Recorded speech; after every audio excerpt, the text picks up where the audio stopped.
All right, here we are back in my truck. We're middle of upland season. There's been a lot of questions about what I'm using, in out in the field. So just go through a quick rundown of just my general everyday use stuff in the field, what I like using most of the time. Maybe get to some other just odds and ends type things, but these are for sure the essentials for upland hunting. After this, we'll get to some dog stuff too. What I use for the dog, but first and foremost, 9-inch leather boot. These are some Irish setters. I treat them, every year. Treat that leather with a, leather wax treatment every year, and then my hockey laces in there. So that no matter what, I always have those out in the field when I'm upland hunting for here, mostly pheasants. Moving over to, uh, let's go my next every day, like no matter what piece. The vest. I have the Browning Burden Light vest, but this thing's great. You put everything you need right in here. So you got your shell pouches on both sides. Nice big game bag that opens up wider once you start filling limits. On the side, I don't have on right now, but water bottle pouches. So bottle for me, bottle for the dogs, your Kona, on up here on my gear loops. It's the reason I like this vest. Many reasons, but one, it's got these gear loops here on the shoulder straps. And I got my dog remote, whistle, and just in case I need that for Kona.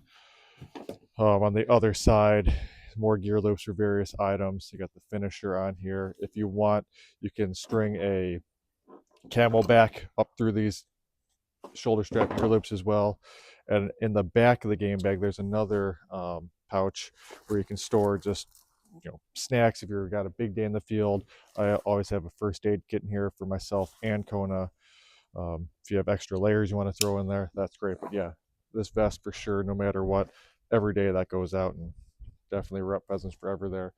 As far as other articles of clothing, if it's super cold out, I just have another layer. It's the vest here put underneath that strap vest, and then the Filson chaps. So these, if it's if you're really thick brush, thick briars, these are great.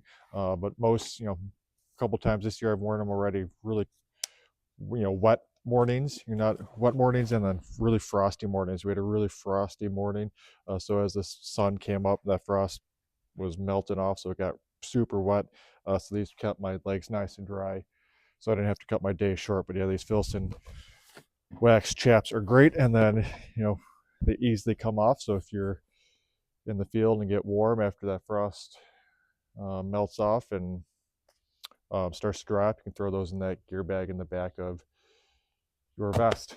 Uh, Moving up the body, ear protection. Definitely don't go without ear protection. I like using these Decibels. They're fairly inexpensive, and they mold to your ears nicely. Um, they reduce high decibel sound, like gunshot, but they still let uh, noise such as talking come through. So if you're in the field with your buddies, and they're not electronic, which is nice, so they're not like 100% let communication go through, but you don't have to worry about batteries dying. So those are great. Definitely always have those. Going back to the first aid kit, tourniquet. I always keep that in no matter what I'm doing, whether it's upland hunting, deer hunting, waterfowl hunting, mountain biking, anything. Always have a tourniquet on you. And then go into, I don't know, maybe the most important part. I don't know, dogs maybe.